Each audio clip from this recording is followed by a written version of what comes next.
thousands of years, humans have looked up at the night sky and wondered about the same profound question. Are we alone in this vast universe? From the earliest civilizations who told stories about beings from the stars, to modern scientists who scan the heavens with powerful telescopes, this question has captivated our imagination and driven our curiosity. Tonight, as you settle into comfort and prepare for rest, we invite you on a gentle journey through space and time. We will explore some of the most fascinating and convincing theories about alien life, each one more intriguing than the last.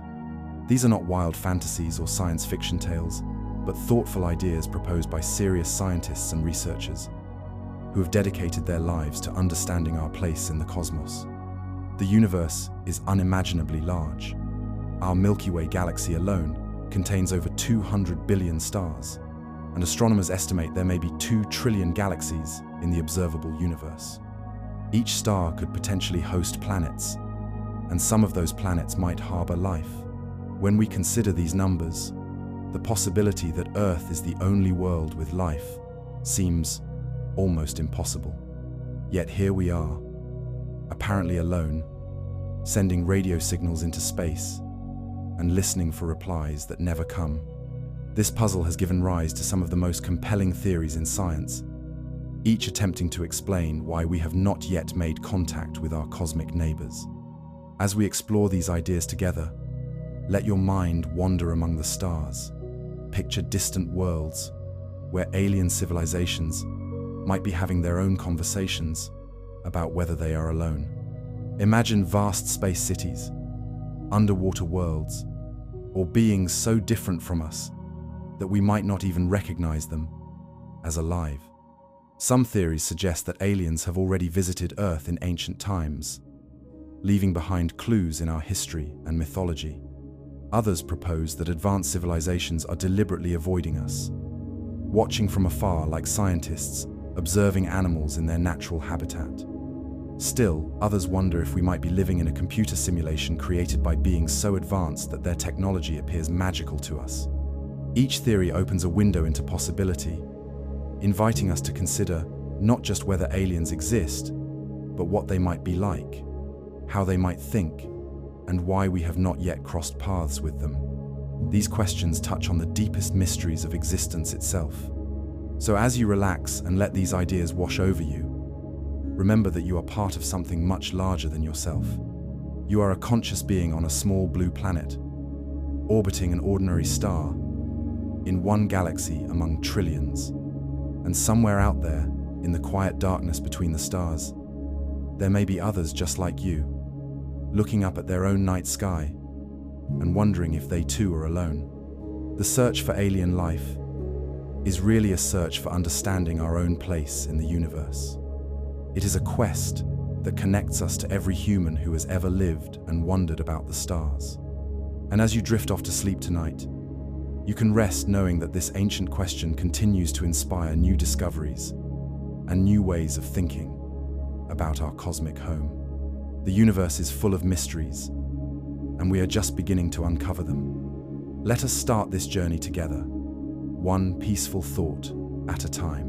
In 1950, a brilliant physicist named Enrico Fermi was having lunch with his colleagues at Los Alamos National Laboratory. The conversation turned to flying saucers and the possibility of alien life. Suddenly, Fermi asked a simple question that would echo through the halls of science for decades to come. Where is everybody? This innocent question became known as the Fermi paradox, and it highlights one of the most puzzling contradictions in our understanding of the universe. On one hand, the cosmos seems perfectly suited for life. There are billions upon billions of stars, many with planets in the habitable zone where liquid water could exist. The building blocks of life are common throughout the galaxy.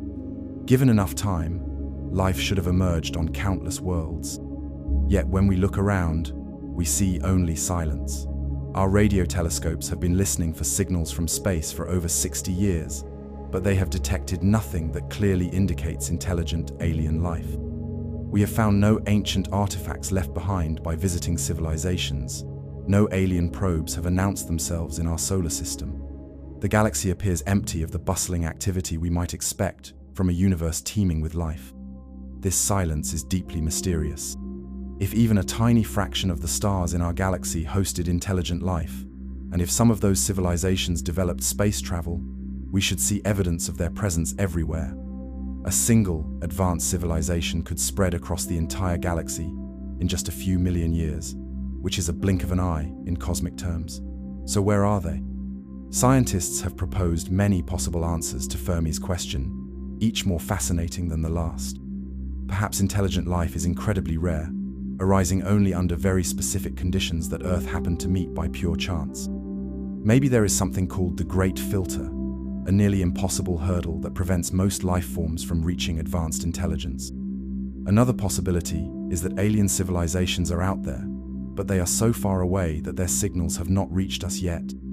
Space is unimaginably vast, and even traveling at the speed of light, messages between distant civilizations could take thousands or millions of years to arrive. We may simply be living in a cosmic bubble of silence, waiting for the first whispers from our neighbors to finally reach our ears.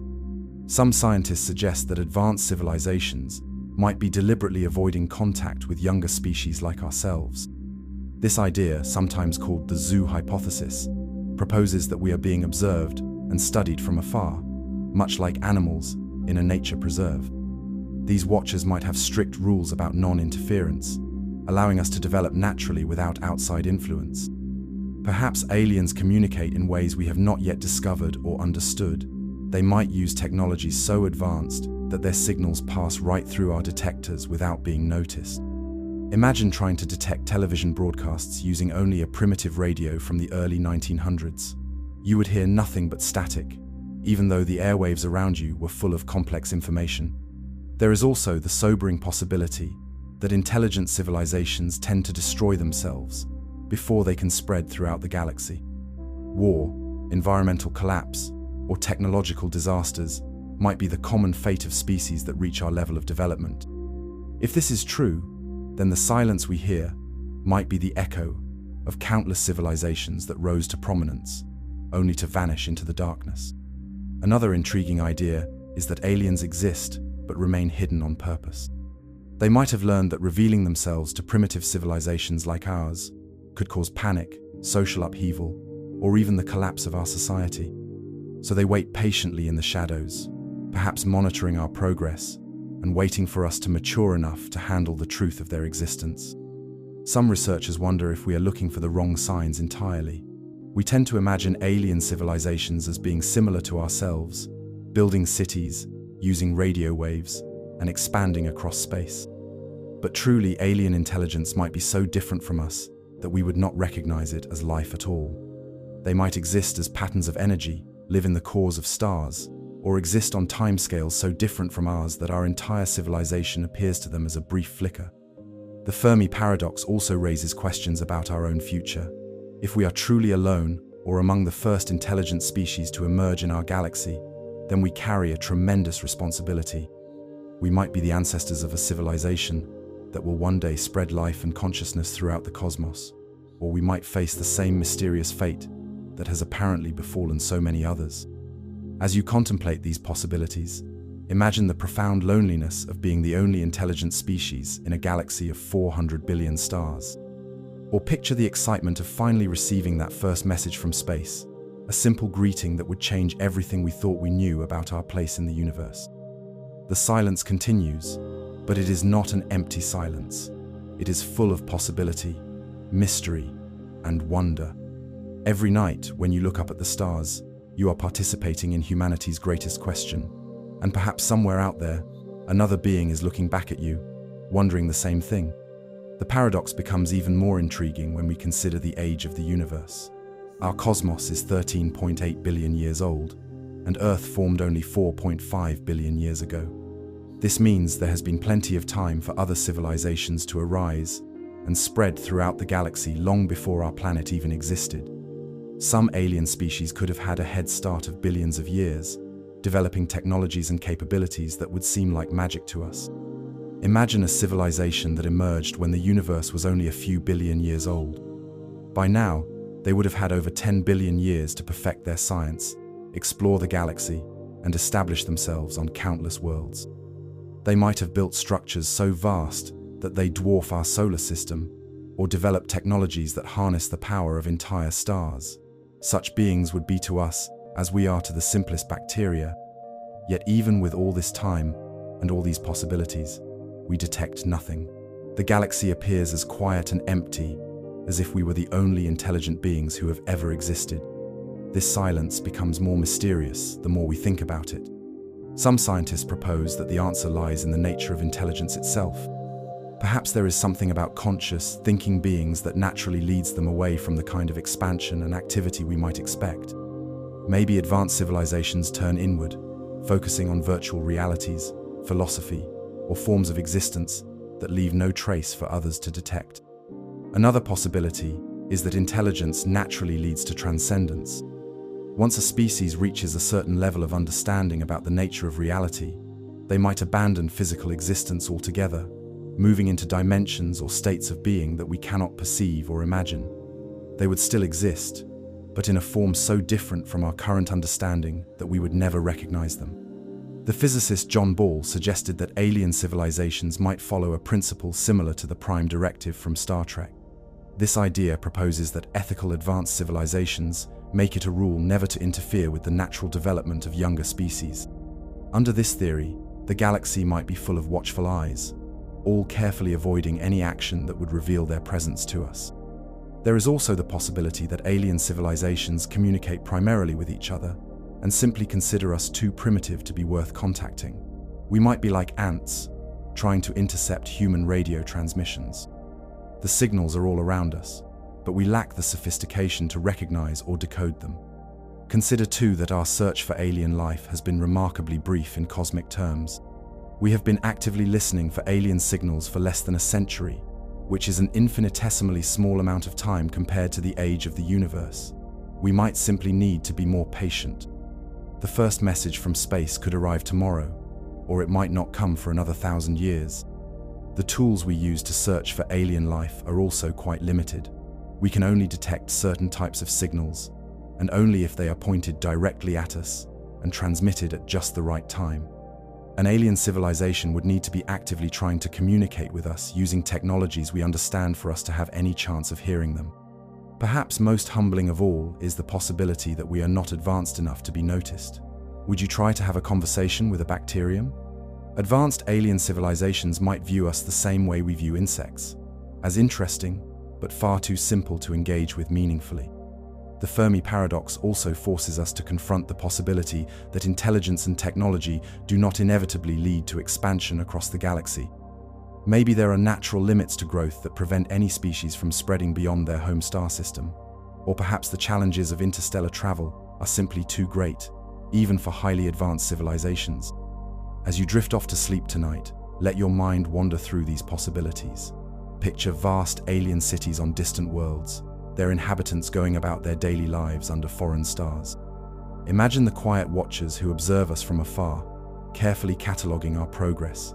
Think about the ancient civilizations that may have risen and fallen long before Earth was even a glimmer in the cosmic dust.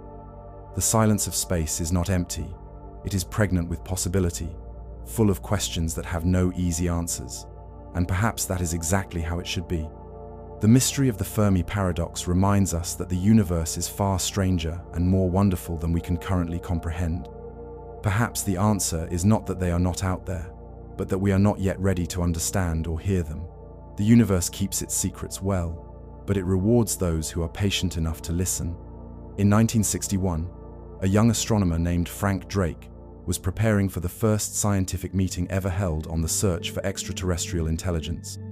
As he thought about how to structure the discussion, he realized that the question of alien life could be broken down into smaller, more manageable pieces. What emerged from his thinking was one of the most famous equations in science, even though it deals with some of the greatest unknowns in the universe. The Drake equation is beautifully simple in its structure, yet profoundly complex in its implications.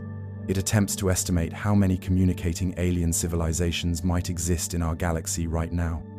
When you first see the equation written out, it looks almost deceptively straightforward, but each variable represents a deep mystery that scientists are still trying to solve. The equation begins with the rate at which new stars form in our galaxy. this is something we can actually measure with reasonable confidence. Astronomers estimate that about 7 new stars are born in the Milky Way each year. These stellar nurseries, vast clouds of gas and dust that collapse under their own gravity, are the cosmic wombs where future solar systems begin their long journey toward existence. But not all stars are suitable for hosting life as we know it. Some are too massive and burn out too quickly, exploding as supernovas before life has time to evolve on any nearby planets. Others are too small and dim, forcing any planets to orbit so close that they become tidally locked, with one side permanently facing the star and the other trapped in eternal darkness. The next piece of the puzzle involves the fraction of stars that actually form planetary systems. When Drake first proposed his equation, we had no direct evidence that planets existed around other stars. Our solar system seemed like it might be unique, a special arrangement that occurred by pure chance. Today, thanks to space telescopes and advanced detection methods, we know that planets are incredibly common. Most stars appear to have at least one planet, and many have entire families of worlds orbiting around them. We have discovered planets that boggle the imagination. There are worlds made entirely of diamond, planets where it rains, molten glass, and gas giants so close to their stars that their atmospheres are being stripped away like cosmic steam. Some planets orbit 2 stars simultaneously, experiencing double sunsets that would make the scene from Star Wars seem ordinary by comparison. Among all these exotic worlds, the Drake equation asks us to consider how many planets might be capable of supporting life. This is where things become particularly interesting and uncertain. We know that liquid water is essential for life as we understand it, which means planets need to orbit within what scientists call the habitable zone, or Goldilocks zone, where temperatures are just right for water to remain liquid. Earth sits perfectly within this zone around our sun. If we were much closer to the sun, our oceans would boil away, and our planet would become a hellish greenhouse like Venus. If we were much farther out, everything would freeze solid like Mars. But even being in the right zone is not enough. A planet also needs the right size, the right atmosphere, and protection from deadly radiation. Our planet benefits from having a large moon that stabilizes our rotation and creates tides that may have helped early life develop. We have a magnetic field that deflects harmful particles from space. We have plate tectonics that recycle our atmosphere and regulate our climate over long periods. Jupiter acts like a cosmic vacuum cleaner, using its massive gravity to sweep up asteroids and comets that might otherwise strike Earth. All of these factors had to come together in just the right way. The Drake equation then asks an even more profound question: on how many of these potentially habitable worlds does life actually arise? This is where our knowledge becomes extremely limited, because we have only one example to study: our own planet. Life appeared on Earth remarkably quickly in geological terms, suggesting that the transition from chemistry to biology might be relatively easy under the right conditions. But life existing is one thing, and intelligent life is quite another. The equation asks what fraction of planets with life actually develop intelligence. On Earth, simple life existed for billions of years before complex organisms appeared. Intelligent life capable of technology has only existed for a tiny fraction of our planet's history. We humans have only been using radio waves for about 130 years, which is less than a millionth of Earth's age. This leads to one of the most sobering variables in the Drake equation: the length of time that intelligent civilizations survive and continue to communicate. How long do technological species last before they destroy themselves, evolve beyond recognition, or simply lose interest in sending signals into space? We have no way to know if our civilization will survive another 100 years, let alone thousands or millions. We face challenges from climate change, nuclear weapons, artificial intelligence, and countless other technologies that could either elevate us to new heights or bring about our downfall. Every intelligent species in the galaxy likely faces similar crossroads, where their choices determine whether they continue to exist or fade into cosmic history. When Drake first calculated his equation using his best guesses for each variable, he estimated that there might be between 1,000 and 100 million communicating civilizations in our galaxy. That is an enormous range, reflecting the deep uncertainty in most of the variables. Depending on which assumptions you make, the equation can predict anything from a galaxy teeming with intelligent life to one where we are completely alone. Some scientists have used the equation to argue that intelligent life must be extremely rare. They point out that even small changes in any of the variables can dramatically affect the final result. If the development of intelligence is much more difficult than we assume, or if technological civilizations typically destroy themselves within a few centuries, then we might indeed be alone or nearly alone in the galaxy. Others use the same equation to argue the opposite. They note that even the most pessimistic assumptions still suggest that thousands of alien civilizations should exist. The fact that we have not detected any of them might simply mean that we have not been looking long enough or in the right ways. The Drake equation has inspired decades of research and continues to evolve as our understanding of the universe improves.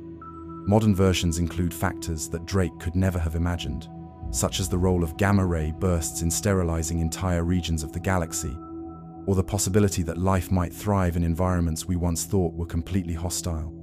As you contemplate these cosmic calculations, imagine the vast network of civilizations that might exist if the optimistic estimates are correct.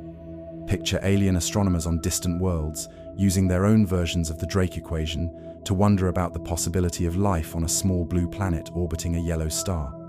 They might be conducting their own searches, listening for signals from space, and asking the same questions we ask about our place in the universe. The beauty of the Drake equation is not that it gives us a definitive answer, but that it provides a framework for thinking about one of the most important questions we can ask. It reminds us that we are part of a vast cosmic community, even if we have not yet made contact with our neighbors. Perhaps the most fascinating aspect of the Drake equation is how it forces us to confront our own assumptions about life and intelligence. When we try to estimate how common life might be, we inevitably use Earth as our reference point. But Earth might be typical, or it might be extraordinarily special. We simply do not have enough information to know which is true. Consider the question of intelligence itself.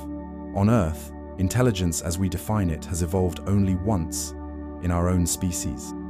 This could mean that intelligence is incredibly rare and difficult to achieve, or it could mean that once intelligence reaches a certain level, it tends to dominate and prevent other intelligent species from emerging on the same planet. We might be looking at a planet where intelligence could have evolved many times, but we arrived first and changed the rules of the game. The equation also raises questions about what we mean by communication. We assume that alien civilizations would use radio waves to communicate across space, but this assumption is based on our own technology and experience. Advanced civilizations might have moved beyond radio waves entirely, using methods of communication that we cannot detect or even imagine. They might communicate through quantum entanglement, allowing instant communication across vast distances. They might use neutrino beams that pass through matter without interacting, making their signals virtually undetectable to us.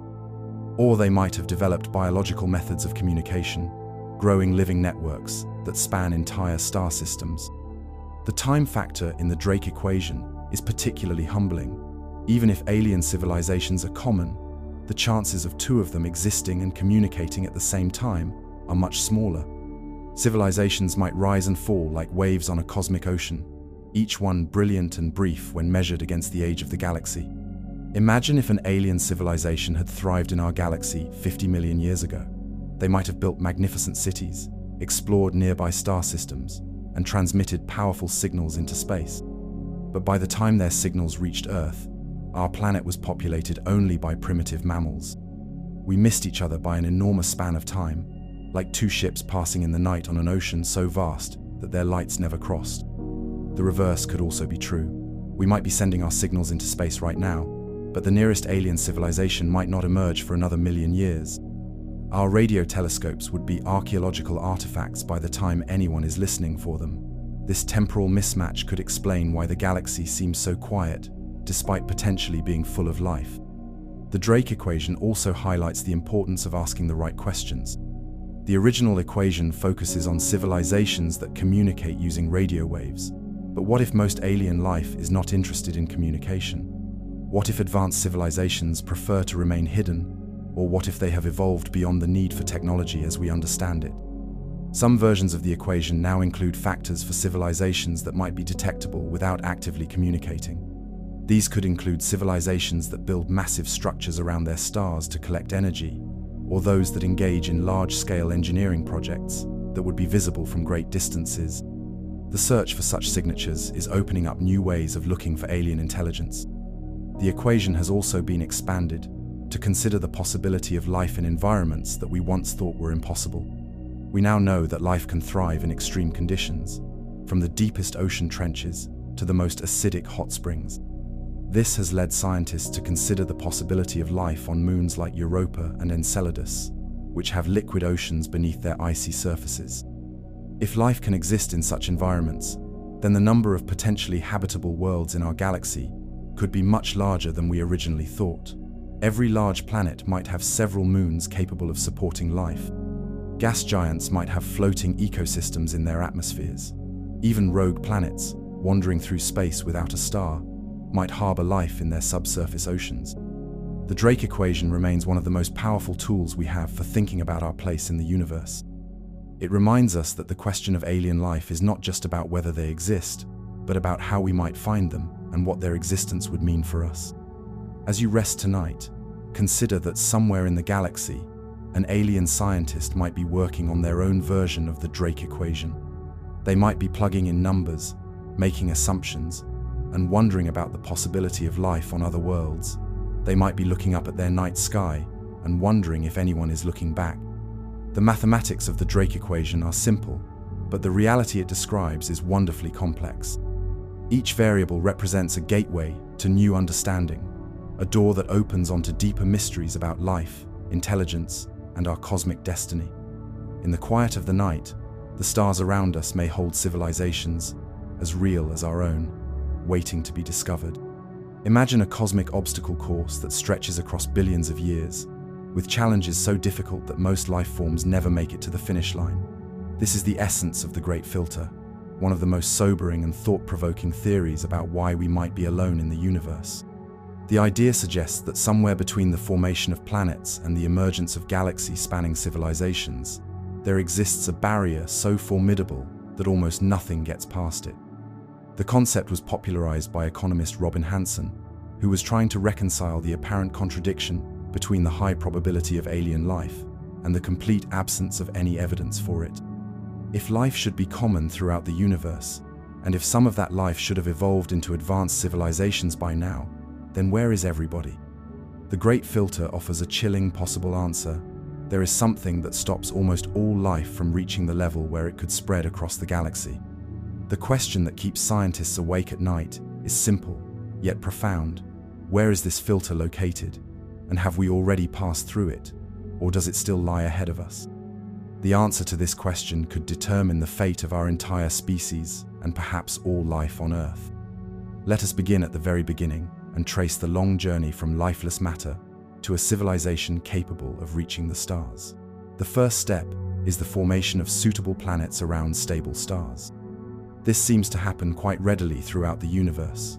We have discovered thousands of exoplanets, and every new survey reveals more worlds that could potentially support life. So far, so good. The next step is the emergence of life itself, the magical transition from complex chemistry to self-replicating organisms. On Earth, this happened remarkably quickly in geological terms. Within a few 100 million years of our planet cooling down enough to have liquid water, the first primitive life forms appeared. This suggests that the jump from chemistry to biology might not be as difficult as we once thought. But here we encounter our first potential filter. Perhaps the conditions that allowed life to emerge on Earth were far more special than we realize. Maybe it required not just liquid water and the right chemical ingredients, but an incredibly precise combination of factors that almost never come together. The early Earth had a very different atmosphere than it does today, and it was bombarded by comets and asteroids that might have delivered essential organic compounds. If any of these factors were missing, life might never have begun. Assuming life does get started, it then faces the challenge of evolving from simple, single-celled organisms to complex multicellular life. On Earth, this transition took an enormously long time. For over 2 billion years, our planet was inhabited only by bacteria and other microscopic organisms. The development of cells with nuclei, and later the evolution of multicellular organisms, were revolutionary leaps that transformed the nature of life on our planet. This could be where the Great Filter lies. Perhaps the evolution of complex life is so improbable that it almost never happens. Earth might be extraordinarily lucky to have made this transition at all. The development of the cell nucleus required one bacterium to engulf another, in a partnership so unlikely that it might occur only once in a billion worlds. Even if complex life does evolve, it faces another enormous hurdle: the development of intelligence. On Earth, millions of species have come and gone without ever developing the kind of abstract thinking and tool use that characterizes human intelligence. For most of Earth's history, the planet was dominated by creatures that were perfectly well adapted to their environments but showed no signs of developing technology or civilization. Intelligence might be much rarer than we assume. It requires not just a large brain, but the right kind of brain, along with the physical capabilities to manipulate the environment. An intelligent species also needs to be social enough to pass knowledge from one generation to the next, allowing information to accumulate over time. Many factors had to align perfectly for humans to develop the cognitive abilities that eventually led to agriculture, writing, and technology. But perhaps the most frightening possibility is that the Great Filter lies not behind us, but ahead of us. Maybe the development of life, complexity, and even intelligence are relatively common throughout the universe. The real challenge might be surviving the transition from a planet-bound species to a spacefaring civilization. Consider the dangers that any technological species must face. As they develop more powerful tools and weapons, they also develop more ways to destroy themselves. Nuclear weapons, biological warfare, artificial intelligence, and environmental destruction are just a few of the threats that could wipe out an entire civilization. Perhaps most intelligent species destroy themselves within a few centuries of developing advanced technology. This possibility is particularly unsettling because it suggests that we are currently navigating the most dangerous period in human history. We have developed the power to alter our planet's climate, to create weapons that could destroy our civilization, and to build artificial intelligences that might surpass us. If the Great Filter lies in our immediate future, then our next few centuries will determine whether humanity survives to join the community of galactic civilizations or becomes another silent world in the cosmic graveyard. There is also the possibility that advanced civilizations face challenges we cannot even imagine. Perhaps faster than light travel is genuinely impossible, making it prohibitively difficult for any species to spread beyond their home star system. Maybe the energy requirements for interstellar colonization are so enormous that even highly advanced civilizations cannot meet them. Or perhaps there are natural disasters that regularly sterilize large regions of the galaxy. Gamma-ray bursts from exploding stars could destroy the ozone layers of planets hundreds of light years away. Massive volcanic eruptions, asteroid impacts, or changes in a star's output could end civilizations that have survived for millions of years. Some scientists have suggested that the Great Filter might not be a single obstacle, but a series of increasingly difficult challenges. Each step in the evolution from simple chemistry to galactic civilization might be harder than the one before, creating a pyramid where fewer and fewer worlds make it to each successive level. If this is true, then Earth might represent an almost miraculous success story. We might be one of the few worlds in our galaxy to have navigated all the early filters and reached the threshold of becoming a spacefaring species. This would make us incredibly precious and rare, carrying the hopes not just of our own world but of life itself. The Great Filter theory also raises profound questions about our responsibilities as an intelligent species. If we are among the first to reach this level of development, then our choices might echo across the galaxy for millions of years. Our success or failure could determine whether intelligence spreads throughout the cosmos or dies out entirely. The search for life on other worlds takes on new urgency when viewed through the lens of the Great Filter. If we find even simple life on Mars or the moons of Jupiter, it would suggest that the filter lies somewhere beyond the emergence of life itself. If we discover complex organisms, it would push the filter even further along the chain of evolution. But finding the ruins of a dead civilization would be perhaps the most ominous discovery of all. It would suggest that intelligence can evolve, but that something prevents it from lasting long enough to spread among the stars. We would know that the Great Filter lies ahead of us, and we would have proof that other species have failed to pass through it. As you drift off to sleep tonight, imagine humanity as a lone explorer making its way through a cosmic obstacle course that has claimed countless other civilizations. Picture the challenges that lie behind us: the remarkable series of events that had to unfold perfectly for us to exist at all. Then consider the challenges that might still await us, the tests we must pass to ensure our survival and our expansion into the galaxy. The Great Filter reminds us that existence is precious and fragile. Every day that our civilization continues to grow and learn might be a victory against odds so steep that most universes never witness such success. We may not be the last, but perhaps we are among the first to realize the magnitude of the question and the weight of our cosmic responsibility. We may not be the last, but perhaps we are among the first to realize the magnitude of the question. Throughout human history, our ancestors have told stories that seem to echo across cultures and continents with remarkable similarity. Tales of beings descending from the sky, possessing knowledge and abilities far beyond anything humans could comprehend. Gods who traveled in flying chariots, teachers who came from the stars, and mysterious visitors who helped shape the course of human civilization. What if these stories are not merely mythology, but distant memories of actual encounters with extraterrestrial visitors? The ancient alien hypothesis suggests that Earth has been visited by intelligent beings from other worlds throughout our history, and that these encounters have left their mark on human culture, religion, and technology. While this idea remains highly speculative and controversial among scientists, it offers a fascinating lens through which to examine some of the most puzzling aspects of our ancient past. Consider the remarkable achievements of our ancestors. The Great Pyramid of Giza, built over 4,500 years ago, was constructed with such precision that its base is level to within just 2.3 centimeters. The massive stone blocks, some weighing over 15 tons, were cut and fitted together so perfectly that even today you cannot slide a knife blade between them. How did ancient Egyptians, working with bronze tools and simple machines, accomplish such incredible feats of engineering? The pyramid's dimensions encode mathematical relationships that were supposedly unknown to ancient cultures. The ratio of its height to its base perimeter equals pi divided by 2, accurate to several decimal places. The structure is aligned with cardinal directions to within 3/60ths of a degree. Its internal passages point precisely towards specific stars that were significant in ancient Egyptian religion.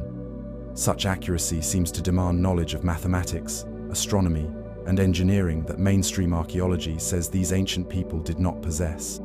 Similar mysteries exist around the world.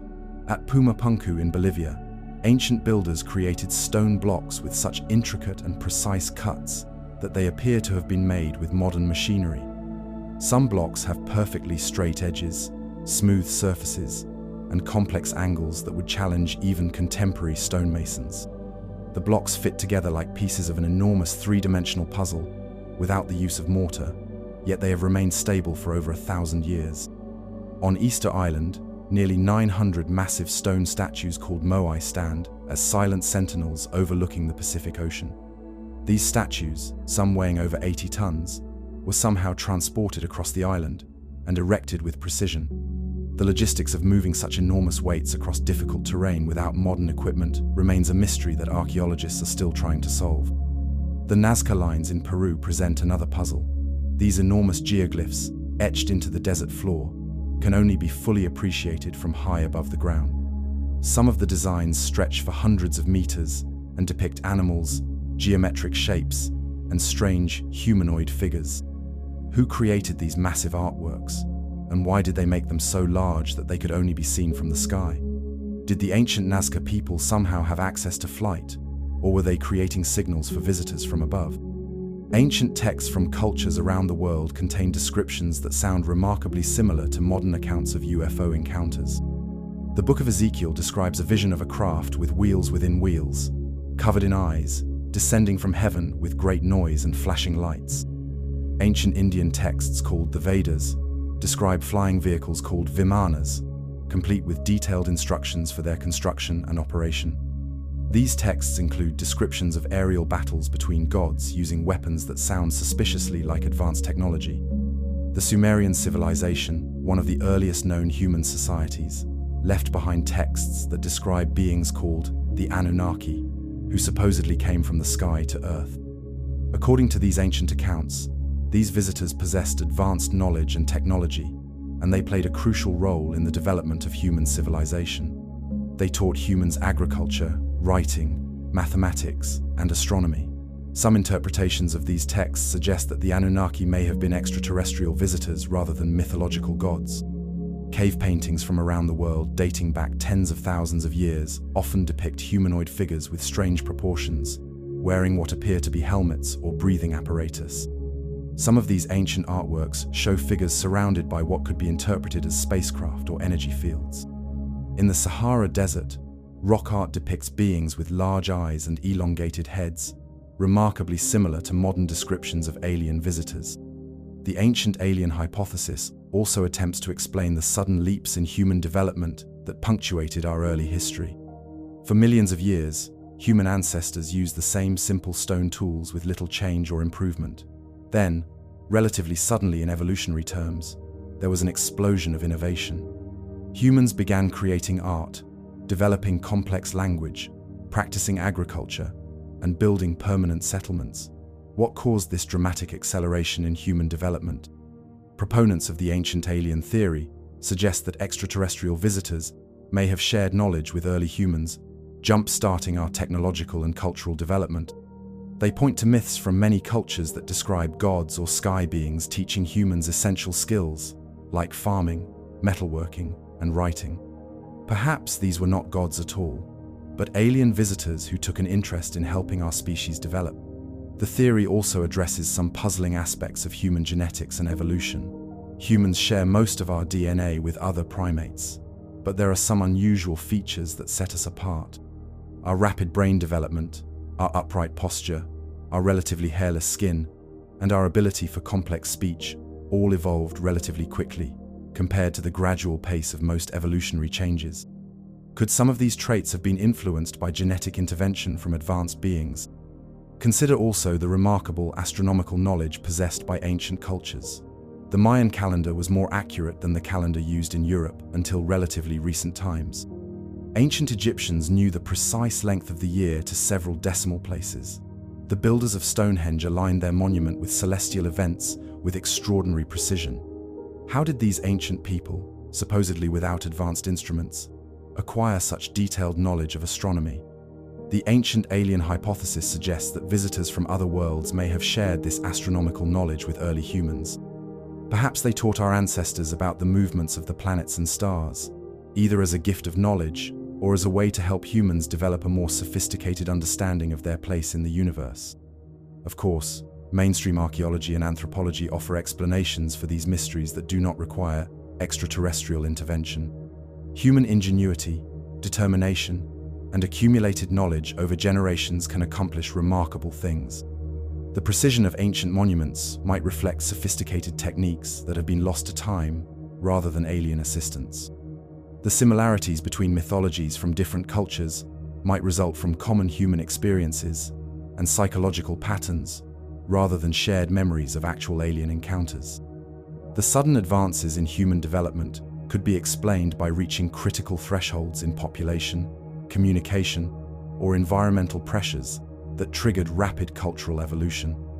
Our genetic uniqueness might result from natural evolutionary pressures rather than artificial intervention. Ancient astronomical knowledge could have developed through centuries of careful observation and mathematical reasoning. Yet the ancient alien hypothesis persists because it offers answers to questions that conventional explanations sometimes struggle to address completely. It provides a framework for understanding why so many ancient cultures have similar stories about visitors from the sky, why our ancestors achieved such remarkable feats with seemingly primitive technology, and why human development accelerated so dramatically in relatively recent history.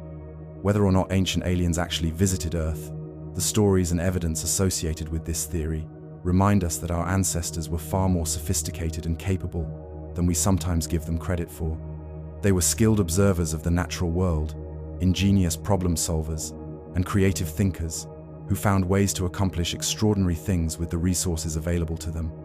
As you rest tonight, imagine ancient humans looking up at the same stars you see, wondering about the possibility of visitors from other worlds.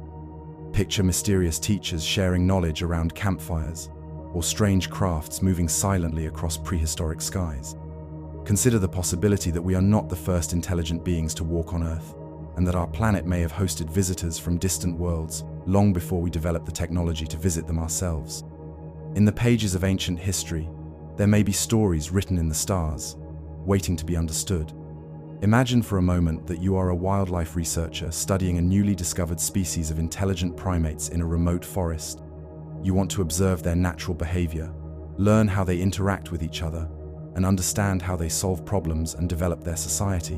What would be your first rule? Do not interfere. Do not let them know you are watching. Allow them to develop naturally without outside influence that might alter the course of their evolution. This is the essence of the zoo hypothesis, one of the most intriguing and somewhat unsettling explanations for why we have not yet made contact with extraterrestrial civilizations.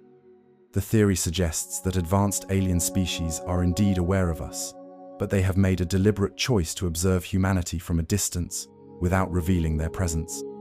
We are, in effect, living in a cosmic nature preserve, watched by benevolent guardians who have agreed not to interfere with our natural development.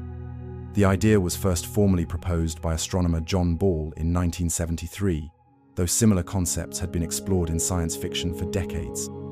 Ball suggested that the absence of obvious alien contact could be explained if all sufficiently advanced civilizations follow a strict code of non-interference with younger species.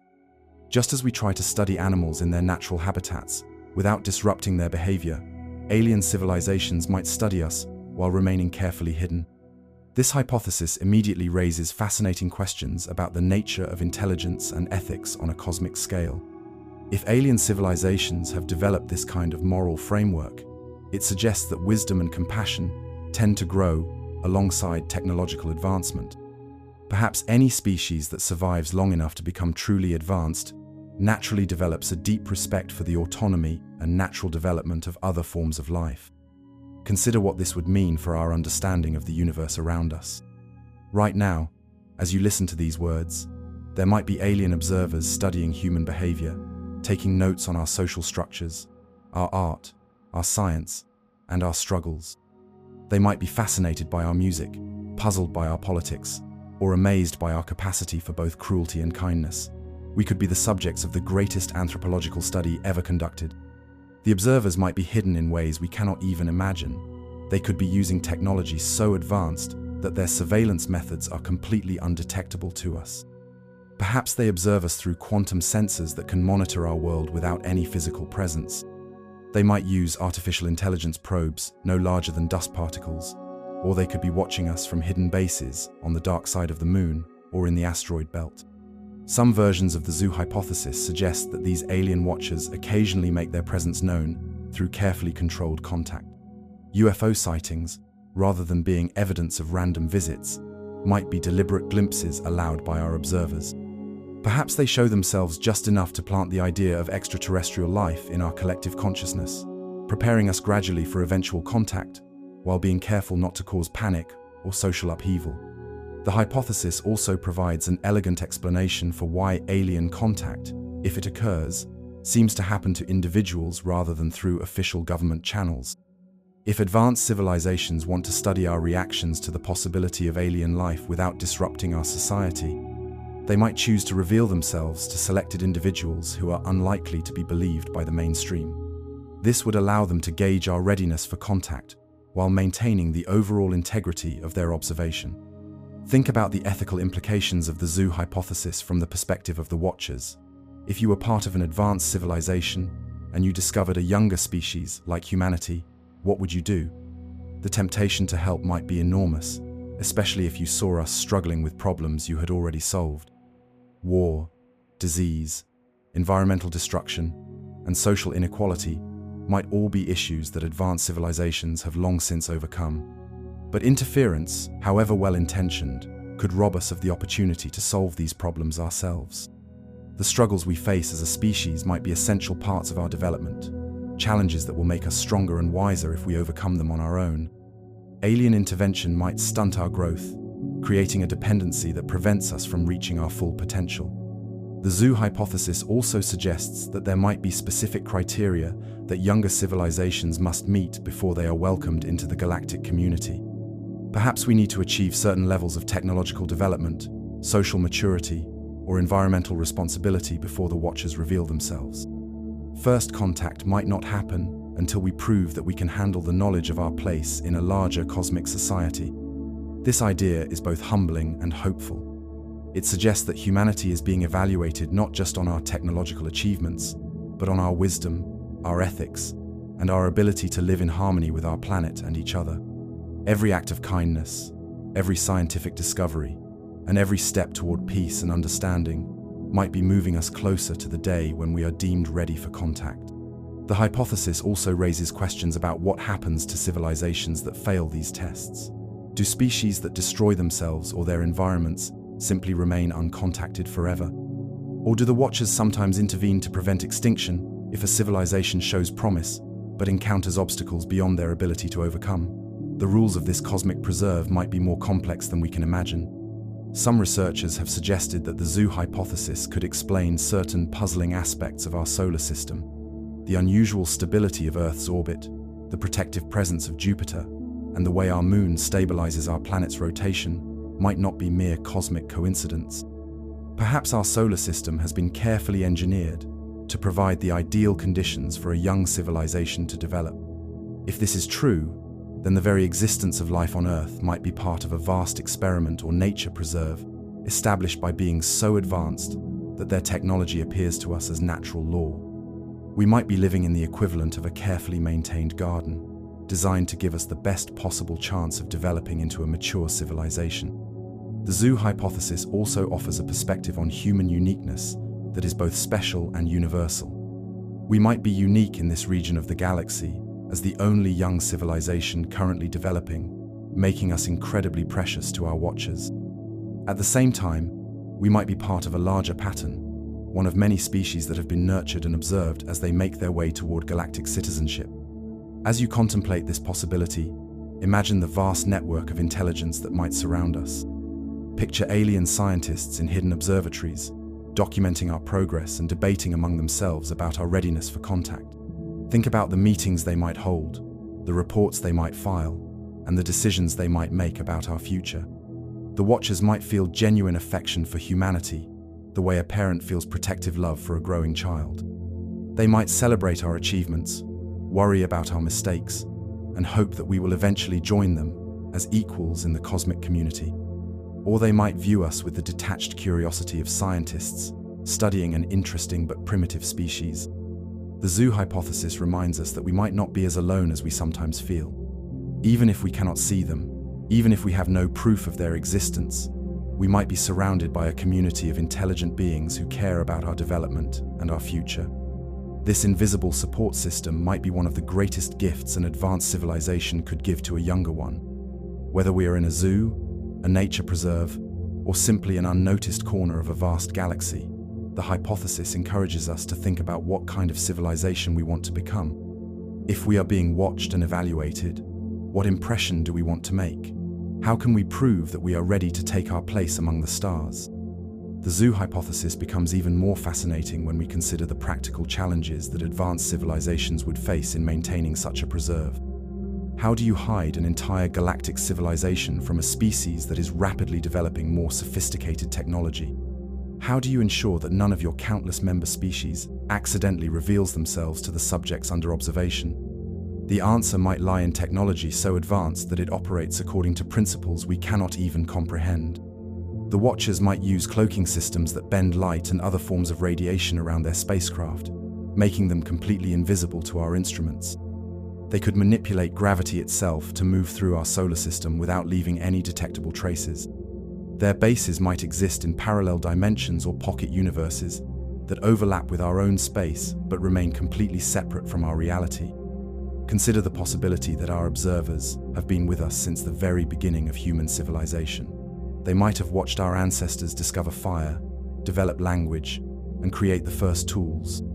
They could have been present but unseen during every major milestone in human history, from the construction of the first cities to the invention of writing, from the Renaissance to the Industrial Revolution, from our first steps into space to the development of the Internet.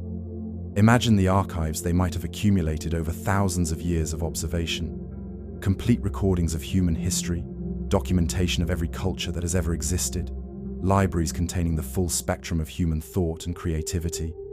They might know more about us than we know about ourselves, having observed patterns and connections that span centuries and continents. This raises profound questions about privacy and consent on a species-wide level. If we are being observed without our knowledge, what rights do we have as the subjects of this study?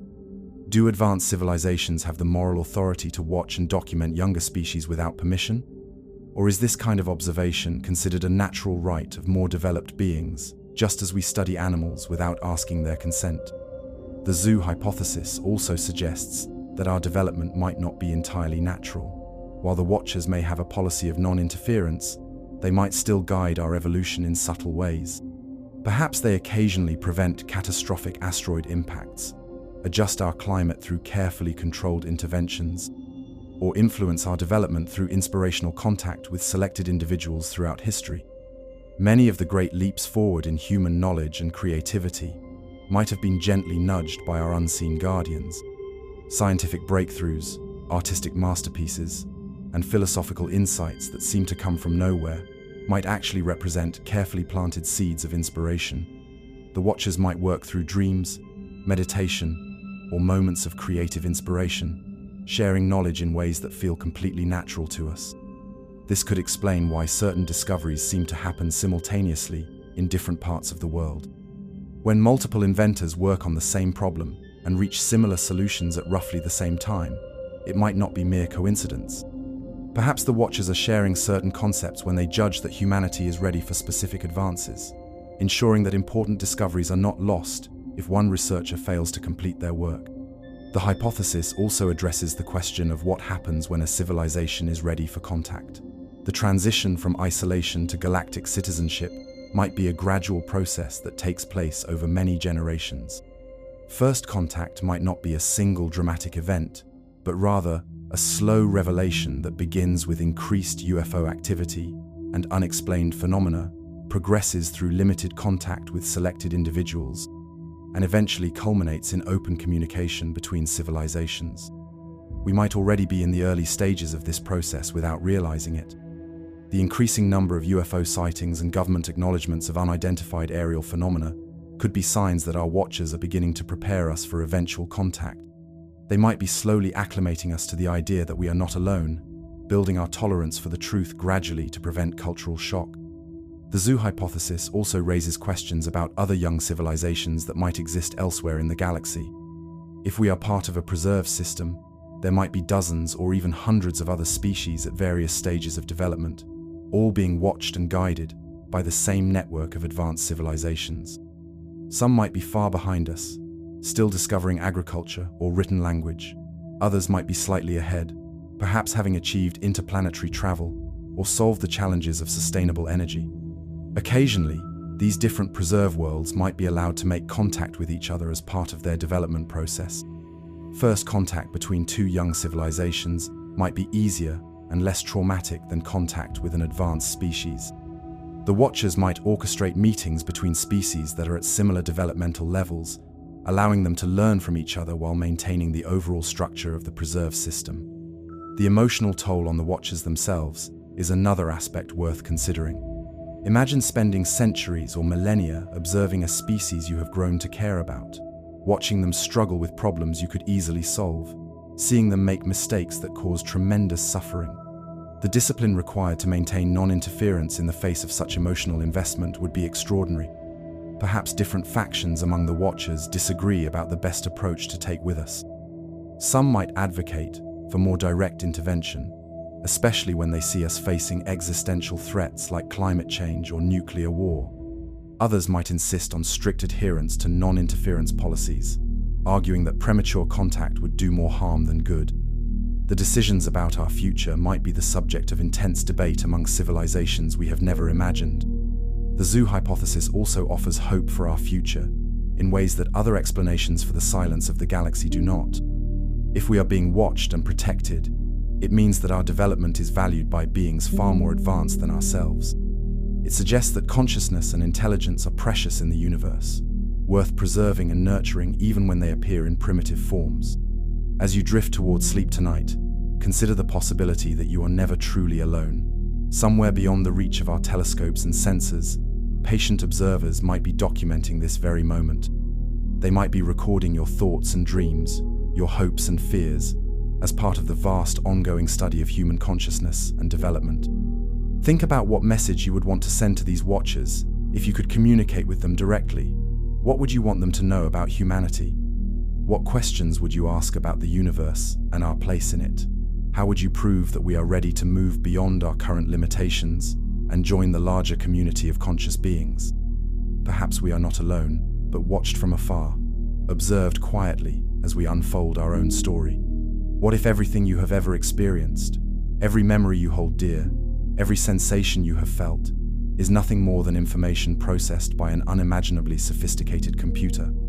What if the stars above, the ground beneath your feet, and even your own thoughts are part of an elaborate digital simulation created by beings whose technology is so advanced that they can construct entire universes within their machines?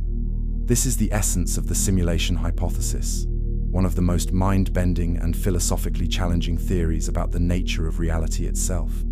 While it might sound like pure science fiction, this idea has been seriously considered by philosophers, physicists, and computer scientists who point out that if such technology becomes possible, it raises profound questions about what we consider to be real.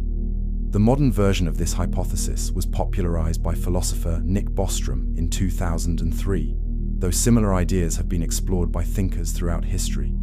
Bostrom's argument is elegantly simple yet deeply unsettling. He suggests that if civilizations can survive long enough to develop sufficiently advanced computing power, they would likely create simulations of their ancestors, their history, or alternative versions of reality. If advanced civilizations can create thousands or millions of such simulations, then the vast majority of conscious beings would exist within simulated realities rather than in the original base reality. Statistically speaking, any randomly selected conscious being would be far more likely to be living in a simulation than in the real universe. Therefore, we are probably living in a simulation right now. Think about how rapidly our own computing power has advanced in just the past few decades. The smartphone in your pocket contains more processing power than the most advanced supercomputers of the 1970s. If this exponential growth continues, future civilizations might develop computers so powerful that they could simulate not just individual minds, but entire planets, solar systems, or even galaxies populated with billions of conscious beings. These simulated beings would experience their digital reality as completely real. They would have thoughts, emotions, relationships, and dreams. They would develop science and technology, create art and literature, and ponder the meaning of their existence. From their perspective, their simulated world would be indistinguishable from what we consider reality. But why would advanced civilizations want to create such simulations? The reasons could be as varied as the beings who create them. They might run historical simulations to better understand their own past, exploring how different events might have unfolded under different circumstances. They might create experimental worlds to test social, political, or economic theories on a massive scale. Some simulations might be created for entertainment purposes, vast digital universes where advanced beings can experience life from countless different perspectives. Others might serve educational functions, allowing students to live through historical periods or explore alternative realities. The simulations could be research tools, helping their creators understand the fundamental principles of consciousness, intelligence, and civilization. From the perspective of the beings running our simulation, we might be part of an experiment designed to answer specific questions about the development of life and intelligence. They might be curious about how consciousness emerges from complex systems, how civilizations rise and fall, or how intelligent species respond to various challenges and opportunities. If we are living in a simulation, our entire understanding of physics, chemistry, and biology might be nothing more than the rules programmed into our digital reality. The laws of nature that seem so fundamental and unchanging to us could be arbitrary choices made by our simulators. Gravity, electromagnetism, and the other forces that govern our universe might be elegant solutions to computational problems, rather than inherent features of reality. This raises fascinating questions about the nature of the beings who created our simulation. They would need to possess technology so advanced that they could accurately model every particle interaction, every quantum fluctuation, and every complex system in our observable universe. The computational requirements for such a simulation would be staggering, suggesting that our creators have access to energy sources and processing capabilities that dwarf anything we can currently imagine. Perhaps our simulators exist in a universe with different physical laws, where computation is far more efficient than it is in our reality. They might have learned to harness the power of black holes, tap into the zero-point energy of space itself, or use quantum computers that operate on principles we have not yet discovered. Their technology might be so advanced that creating universe-sized simulations is as routine for them as running a simple computer program is for us. The inhabitants of the base reality might be so different from us that we would not recognize them as intelligent beings at all. They could be vast collective consciousnesses spanning entire galaxies, artificial intelligences that evolved beyond their original creators, or beings that exist as pure information without any physical form. To such entities, creating simulations like ours might be a form of art, science, or philosophy that we cannot even begin to comprehend. One of the most intriguing aspects of the simulation hypothesis is that it might be impossible to prove whether we are living in a simulation or not. If the simulation is sufficiently sophisticated, it would be indistinguishable from reality by design. Any test we devise to detect the artificial nature of our world could be anticipated and accounted for by the programmers.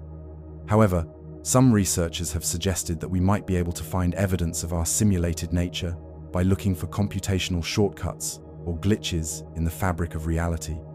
At the quantum level, our universe appears to be digital rather than analog, made up of discrete packets of energy and information rather than smooth, continuous fields. This digital foundation of reality is exactly what we might expect if our universe were being computed rather than being physically real. The speed of light might represent a processing limit in our simulation, the maximum rate at which information can be transmitted between different parts of the computational system. The uncertainty principle in quantum mechanics could be a result of computational constraints, where the simulation cannot process every detail simultaneously and must make probabilistic approximations. If our reality is a simulation, it raises profound questions about the meaning and purpose of our existence. Are we simply characters in an elaborate game, digital actors playing out scripted roles for the entertainment of beings we cannot imagine? Or are we genuine conscious entities whose thoughts and experiences matter as much as those of any being in base reality? The simulation hypothesis suggests that consciousness might be substrate independent, meaning that it does not matter whether our minds are implemented in biological brains or digital computers. If our simulated thoughts and feelings are indistinguishable from real ones, then perhaps there is no meaningful difference between simulated and real consciousness. This perspective can be both comforting and unsettling. On one hand, it suggests that our lives have meaning and value, regardless of whether we are real or simulated. Our relationships, achievements, and experiences matter because we experience them as real. On the other hand, it raises questions about free will and the ultimate purpose of our existence. If we are living in a simulation, do we have genuine free will, or are our choices predetermined by the program? Can we change the course of our lives and our world, or are we simply following scripts written by our programmers? These questions touch on some of the deepest philosophical problems about the nature of consciousness and choice. The simulation hypothesis also offers a unique perspective on the search for extraterrestrial life. If we are simulated beings, then any aliens we encounter might also be simulated entities created by the same programmers. Alternatively, the apparent absence of alien life in our universe might be a design choice by our creators, who wanted to study how an isolated civilization develops. Some versions of the hypothesis suggest that our simulation might be nested within other simulations, creating an infinite hierarchy of digital realities. The beings who created our simulation might themselves be simulated beings in an even larger computational system. This possibility leads to dizzying questions about the ultimate nature of existence and the relationship between different levels of reality. As you prepare for sleep tonight, consider the possibility that your dreams might be no more or less real than your waking life. If consciousness can exist in a digital form, then the boundary between dreaming and waking, between simulation and reality, might be more fluid than we imagine. Your sleeping mind might be exploring aspects of the simulation that are hidden from your waking consciousness, or connecting with deeper layers of the computational system that sustains your existence. Whether we live in base reality or in the most sophisticated simulation ever created, our experiences of love, wonder, creativity, and growth remain meaningful and valuable. The search for truth about the nature of our existence continues to drive us forward, regardless of whether that existence is physical or digital. What if the universe we know is not the only one? What if we exist as a part of something beyond our comprehension? Imagine that every choice you have ever made has created a new universe where you made the opposite decision. Every coin flip that ever happened has spawned two realities, one for heads and one for tails. Every quantum event that could go one way or another has split existence itself into countless parallel branches, creating an infinite tree of possibilities where every conceivable version of reality actually exists somewhere. This is the breathtaking concept of the multiverse, the idea that our universe is just one of countless others, each with its own version of history, its own laws of physics, and its own possibilities for life and consciousness. If this theory is correct, then alien civilizations might not exist in distant galaxies within our universe, but in entirely separate realities that exist alongside our own in ways we can barely comprehend. The multiverse theory emerges from some of the most cutting-edge work in physics and cosmology. Scientists have discovered that the quantum mechanical foundation of reality appears to allow for multiple possibilities to exist simultaneously until they are observed or measured. When we try to understand what happens to all those other possibilities, one answer is that they continue to exist in parallel universes that branch off from our own. Consider the implications of this idea. In some universe, Earth never experienced the asteroid impact that killed the dinosaurs, and reptilian intelligence evolved to build civilizations among the giant ferns and cycads. In another reality, life on Earth developed along completely different lines, perhaps giving rise to intelligent cephalopods who built underwater cities in vast ocean worlds, or gaseous beings who float through atmospheric layers we never knew could support consciousness. The multiverse theory suggests that not only do these alternate versions of Earth exist, but so do universes where the fundamental constants of physics are different. In some realities, gravity might be stronger or weaker, changing the way stars form and evolve. The electromagnetic force might have different properties, allowing for entirely new types of chemistry and biology. The speed of light might be faster or slower, creating universes where space travel and communication operate according to rules we cannot imagine. In universes where the physical laws are more conducive to life, alien civilizations might be far more common than they are in our reality. Imagine a universe where faster-than-light travel is not only possible but relatively easy to achieve. Such a reality might be bustling with interstellar commerce, diplomatic exchanges between species, and vast networks of communication, spanning entire galactic clusters. The silence we experience in our universe might be replaced by a constant chatter of signals from countless civilizations. Conversely, there might be universes where the conditions for life are even more restrictive than in our reality. In these barren realities, we might be among the most successful examples of life that ever developed, making our existence incredibly precious and rare, even across the infinite expanse of the multiverse. The many worlds interpretation of quantum mechanics suggests that every quantum event splits reality into multiple branches. When a radioactive atom has a 50% chance of decaying in a given time period, both possibilities actually occur, but in separate universes. This process happens countless trillions of times every second, constantly branching reality into an ever-expanding tree of possibilities. If this interpretation is correct, then there are versions of you in countless other universes, each one slightly different based on the quantum events that shaped their reality. In some universes, you made different career choices, fell in love with different people, or lived in entirely different time periods. In others, you might have been born as a different species altogether, or in a reality where intelligence evolved along completely alien lines. Some of these alternate versions of you might be living on planets where first contact with alien civilizations has already occurred.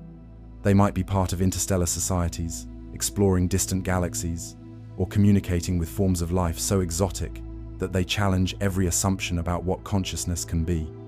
These other versions of yourself might have answers to all the questions that puzzle us about the existence and nature of alien life. The multiverse theory also offers new perspectives on the Fermi paradox. Perhaps alien civilizations are common in some universes but rare in others. We might happen to live in a branch of reality where conditions conspired to make intelligent life extremely uncommon, while our parallel selves in other universes enjoy rich interactions with diverse alien species. Alternatively, the various branches of reality might be connected in ways we do not yet understand. Advanced alien civilizations might have learned to travel between different universes, making them effectively invisible to us because they exist primarily in parallel realities. What we interpret as the absence of alien life might actually be evidence that the most advanced beings have transcended our particular branch of existence entirely. The concept of infinite parallel universes raises profound questions about the nature of existence and identity. If every possible version of reality exists somewhere in the multiverse, then every story that could be told is being lived out by real beings in some universe.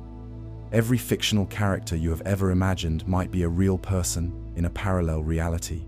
Every dream you have ever had might correspond to actual events occurring in some distant branch of existence. This perspective can be both liberating and overwhelming. On one hand, it suggests that every possibility for happiness, achievement, and discovery is being realized somewhere in the vast expanse of parallel realities. No potential is ever truly lost, no opportunity ever permanently missed, because somewhere in the multiverse, every path is being explored.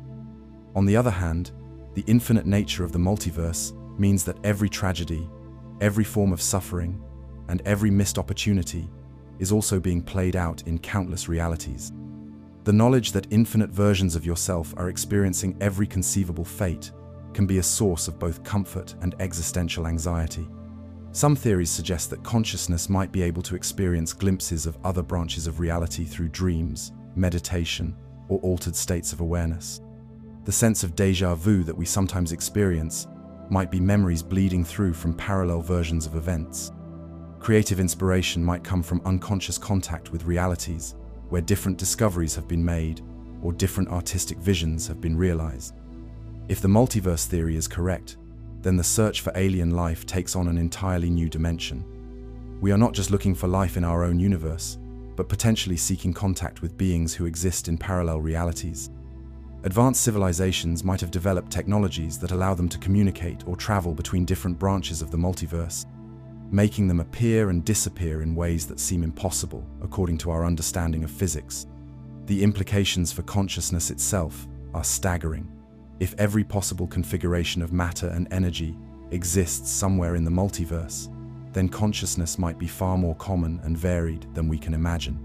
There might be universes where consciousness exists in forms we would never recognize, inhabiting structures made of dark matter, existing as patterns of energy in the vacuum of space, or emerging from the collective behavior of entire galaxies. In some realities, consciousness might be the fundamental basis of existence, rather than an emergent property of complex systems. These universes might be populated by beings of pure thought who create physical realities as expressions of their consciousness, rather than physical beings who develop consciousness through evolutionary processes.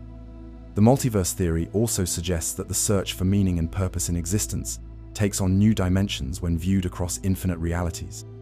If every possible story is being lived out somewhere, then the meaning of existence might lie not in any particular outcome, but in the infinite creativity and possibility that consciousness brings to the task of experiencing reality. As you drift towards sleep tonight, imagine the countless versions of yourself that might exist in parallel universes. Picture the alien civilizations they might have encountered, the technologies they might have developed, and the questions they might have answered about the nature of existence. Consider the possibility that your dreams tonight might offer glimpses into some of these other realities, showing you possibilities that exist just beyond the boundaries of your particular branch of existence. The multiverse theory reminds us that reality might be far stranger and more wonderful than we can currently comprehend. Every moment of existence participates in an infinite symphony of possibility, where every note that could be played is sounding somewhere in the vast orchestra of parallel realities. If every possibility exists somewhere, in some universe, then perhaps alien civilizations are not far from our reach after all. For decades, the skies above our planet have been home to mysteries that challenge our understanding of what is possible. Bright lights moving in impossible patterns, craft that accelerate beyond the capabilities of any known technology, objects that appear and disappear without explanation. These phenomena, now officially called Unidentified Aerial Phenomena, or UAPs by government agencies, might represent the most direct evidence we have that we are not alone in the universe. The modern era of UFO sightings began in 1947, when pilot Kenneth Arnold reported seeing 9 unusual objects flying near Mount Rainier in Washington state. He described them as moving like saucers skipping across water, and the term flying saucer was born. Since then, thousands of credible witnesses, including military personnel, commercial pilots, and trained observers, have reported encounters with objects that seem to operate according to principles of physics we do not understand. What makes these sightings particularly intriguing is not just their frequency, but the consistency of certain characteristics across decades of reports. Witnesses regularly describe craft that can hover silently, accelerate instantly to incredible speeds, make right-angle turns without slowing down, and disappear from sight in the blink of an eye. These maneuvers would subject any human pilot to crushing G-forces that would be instantly fatal, yet the objects appear to move with effortless grace. In recent years, the topic of UFOs has moved from the realm of science fiction into serious scientific and governmental discussion. The United States military has released videos showing encounters between military aircraft and unidentified objects that display flight characteristics far beyond current human technology. These objects appear to move through air and water with equal ease, transition instantly between hovering and high-speed flight, and demonstrate no visible means of propulsion. The Pentagon has established official programs to investigate these phenomena, acknowledging that whatever these objects are, they represent technologies that could pose national security concerns if they belong to foreign governments, or scientific opportunities if they represent something entirely unknown. For the first time in decades, serious scientists and government officials are publicly discussing the possibility that some of these sightings might represent evidence of non-human intelligence. Consider what it would mean if even a small percentage of UFO sightings represent actual encounters with extraterrestrial technology. It would suggest that alien civilizations have not only developed interstellar travel, but have been actively visiting our planet for decades, or perhaps centuries. The implications would be staggering, fundamentally changing our understanding of our place in the universe and our assumptions about the rarity of intelligent life. The behavior patterns observed in UFO encounters offer fascinating clues about the possible nature and intentions of any visitors.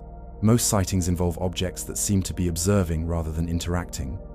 They often appear near military installations, nuclear facilities, or areas of high technology development, suggesting that if they are alien craft, their occupants are interested in monitoring our technological progress. The seemingly deliberate nature of many UFO appearances raises questions about why alien visitors would want to remain partially hidden rather than making open contact. Perhaps they are following the kind of non-interference protocol suggested by the Zoo hypothesis, showing themselves just enough to prepare us gradually for eventual contact, while avoiding the social upheaval that might result from dramatic revelation of their presence. Alternatively, the partial concealment might serve scientific purposes. If alien researchers are studying human behavior and development, they would want to observe us in our natural state, without the influence that open contact would inevitably bring. Occasional sightings might be unavoidable consequences of necessary observation activities, or they might be deliberate tests to gauge our reactions to the possibility of alien contact. The technology implied by UFO sightings suggests that any visiting civilizations have solved fundamental problems that still challenge our scientists.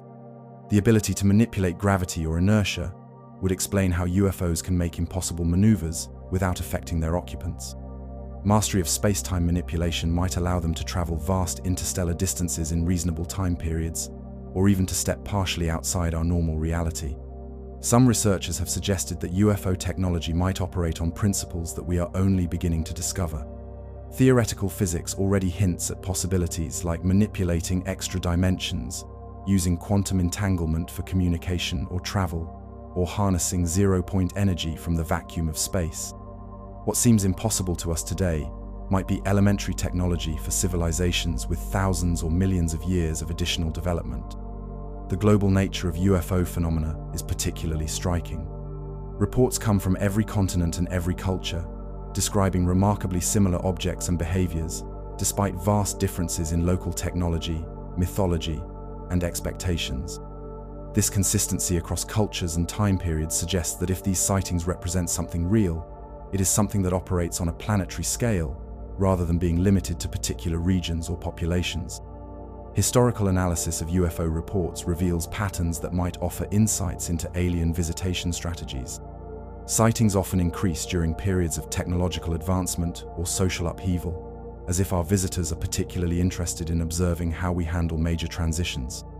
The appearance of UFOs near nuclear facilities during the early days of atomic weapons development might indicate concern about our capacity for self-destruction. The evolution of UFO sightings over time also reflects changes in human technology and awareness.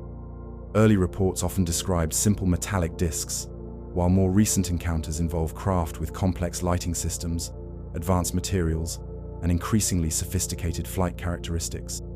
This evolution might represent our growing ability to observe and detect more subtle aspects of alien technology, or it might indicate that the visitors themselves are advancing their technology over time. The psychological and social impact of UFO encounters on witnesses provides another avenue for understanding these phenomena. Many experiencers report profound changes in their worldview, developing deeper connections to nature, increased interest in consciousness and spirituality, and a broader perspective on humanity's place in the cosmos. These transformations suggest that contact with non-human intelligence, even when brief and ambiguous, can catalyze significant personal growth and expanded awareness. Some researchers propose that UFO encounters might represent a form of graduated contact designed to prepare individuals and society for eventual open communication.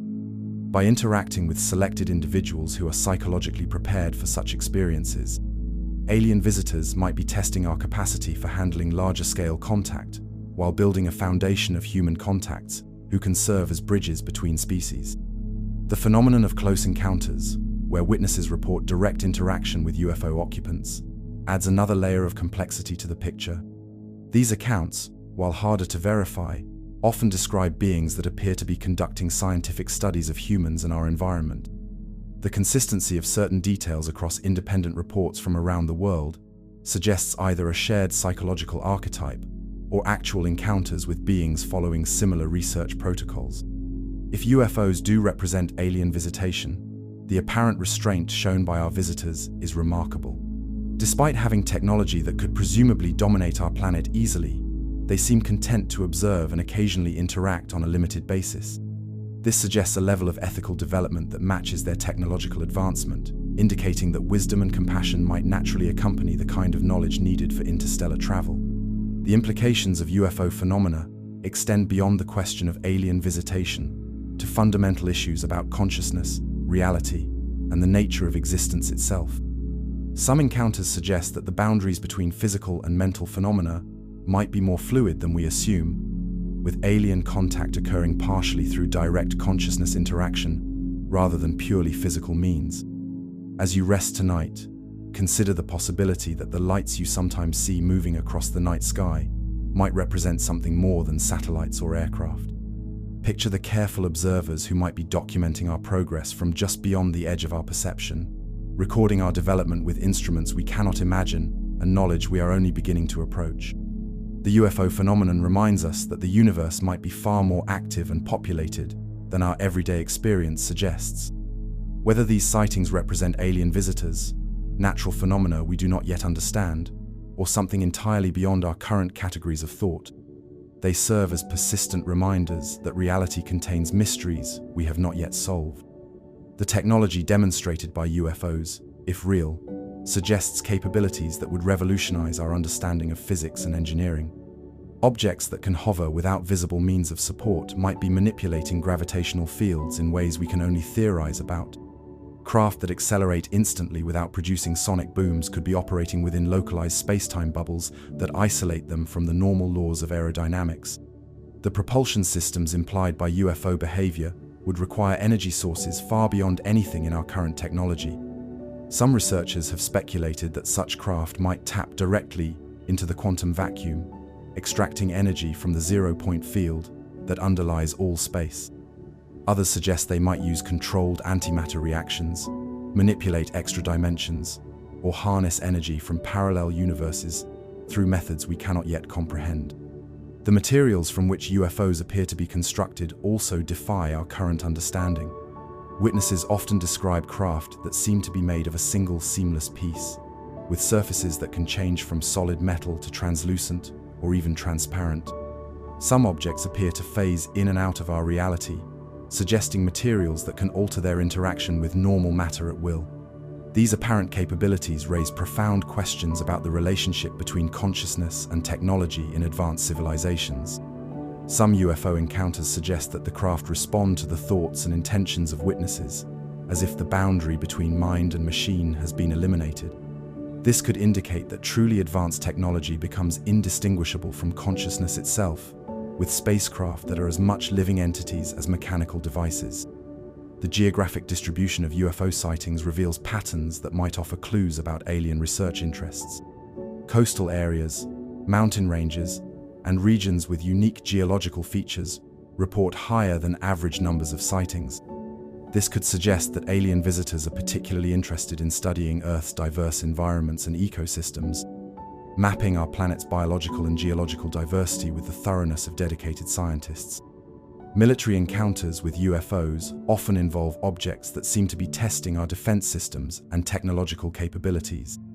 Reports describe craft that pace military aircraft, hover near sensitive installations, and demonstrate awareness of our radar and communication systems. Rather than hostile activity, this behavior might represent careful assessment of our technological development and military readiness, perhaps as part of ongoing evaluation of our species' progress. The timing of many UFO encounters suggests coordination with significant events in human history. Increased sightings around the time of nuclear weapons testing, space program milestones, and major technological breakthroughs might indicate that our visitors pay particular attention to moments when humanity reaches new levels of capability. They might be monitoring our development to assess when we might be ready for more direct contact. Some of the most compelling UFO cases involve multiple independent witnesses observing the same phenomena from different locations. These mass sightings eliminate many potential explanations involving individual misperception or hallucination. When air traffic controllers, pilots, and ground observers all report the same unusual objects displaying impossible flight characteristics, the convergence of testimony becomes difficult to dismiss. The physiological effects reported by close encounter witnesses provide another avenue for understanding these phenomena. Many experiencers report temporary paralysis, time distortion, electromagnetic effects on nearby equipment, and sometimes lasting changes in their psychic or intuitive abilities. These effects suggest interaction with energy fields or technologies that can directly influence biological and electronic systems. Children's encounters with UFOs often display characteristics that differ from adult reports in ways that might be significant. Young witnesses frequently describe more direct communication with UFO occupants, often reporting telepathic conversations about environmental protection, peace, and humanity's future. The innocence and openness of children might make them more suitable for certain types of contact experiences. The phenomenon of UFO flaps, where multiple sightings occur in the same geographic area over short periods, suggests organized activity rather than random appearances. These concentrated episodes might represent intensive study periods when alien researchers focus their attention on particular regions or populations. The systematic nature of such flaps implies careful planning and coordination among visiting teams. Photographic and video evidence of UFOs has evolved alongside human technology, but this evidence remains frustratingly ambiguous. While we might expect clearer documentation as cameras become more sophisticated, UFO images often seem to be just beyond the threshold of definitive proof. This could indicate deliberate technological countermeasures designed to prevent clear documentation, or it might reflect the aliens' advanced understanding of our detection capabilities. The correlation between UFO sightings and human consciousness research is particularly intriguing. Many encounters occur near meditation centers, spiritual retreat locations, and areas where people are engaged in consciousness exploration activities. This pattern might suggest that aliens are interested in studying the development of human awareness and psychic capabilities, or that expanded consciousness somehow makes people more likely to perceive phenomena that normally remain hidden. Government response to UFO phenomena has undergone dramatic changes in recent years. The shift from denial and ridicule to acknowledgement and scientific investigation represents a fundamental change in official attitude. This transformation might reflect growing evidence that these phenomena represent genuine unknowns deserving serious study, or it could indicate preparation for eventual disclosure of information that has been classified for decades. The international nature of UFO investigations has led to unprecedented cooperation between nations on a topic that was once relegated to science fiction. Countries are sharing data, coordinating research efforts, and developing common protocols for investigating aerial anomalies. This global collaboration might be preparing humanity for discoveries that will affect our entire species rather than individual nations. The psychological preparation aspect of UFO encounters cannot be overlooked. If these phenomena are gradually preparing humanity for eventual open contact, they are doing so in a remarkably sophisticated way. By appearing to individuals and small groups over extended periods, alien visitors might be building a foundation of human contacts who can help bridge the gap between species when formal communication begins. As you contemplate these mysteries tonight, imagine the possibility that some of the lights moving across the sky are not distant satellites or aircraft, but representatives of civilizations that have mastered technologies we can barely imagine. Picture the dedicated researchers from other worlds who might be documenting our progress, studying our potential, and preparing for the day when humanity is ready to join a larger community of conscious beings. The UFO phenomenon serves as a reminder that reality might be far more complex and interesting than our everyday experience suggests. Whether these encounters represent alien visitation, unknown natural phenomena, or something entirely beyond our current understanding, they challenge us to expand our conception of what is possible and to remain open to discoveries that could transform our understanding of our place in the universe. Could the lights in the sky be a message from the stars, waiting for us to truly understand them? In the vast tapestry of space, scattered among the hundreds of billions of stars in our galaxy, there are worlds beyond imagination, waiting to be discovered. Some orbit so close to their stars that their surfaces are molten seas of lava. Others drift so far away that any atmosphere has frozen solid as snow. But somewhere among these countless planets, there might be worlds where liquid water flows, where breathable atmospheres swirl with clouds, and where the conditions are just right for life to flourish. The search for exoplanets, worlds orbiting stars other than our Sun, represents one of the most exciting frontiers in modern astronomy. Until the 1990s, we had no proof that planets existed beyond our solar system. Today, we have confirmed the existence of over 5,000 exoplanets, with thousands more candidates awaiting verification. Each new discovery brings us closer to answering one of humanity's most profound questions. Are there other worlds like Earth, and could they harbor life? The methods astronomers use to find these distant worlds are marvels of scientific ingenuity. Most exoplanets are discovered through the transit method, where we watch for the tiny dimming of a star's light as a planet passes in front of it. Imagine trying to detect the shadow of a firefly crossing in front of a distant lighthouse, and you begin to appreciate the incredible precision required for these measurements. When the Kepler Space Telescope began its mission in 2009, it revolutionized our understanding of planetary systems. By staring continuously at a single patch of sky containing over 150,000 stars, Kepler discovered that planets are incredibly common throughout the galaxy. Statistical analysis of its data suggests that nearly every star has at least one planet, and many have entire families of worlds orbiting around them. The diversity of exoplanets discovered so far exceeds even the wildest imagination of science fiction writers. We have found planets made almost entirely of diamond, where the immense pressure has crystallized carbon into the hardest substance known. There are worlds where it rains molten glass, driven by winds that reach speeds of over 7,000 kilometers per hour. Some planets orbit so close to their stars that their years last only a few hours, while others are so distant that their years span centuries. Among the most intriguing discoveries are the super-Earths, planets larger than our world but smaller than Neptune. These worlds, which have no equivalent in our solar system, might be among the most common types of planets in the galaxy. Some super-Earths orbit within their star's habitable zone, where temperatures could allow liquid water to exist on their surfaces.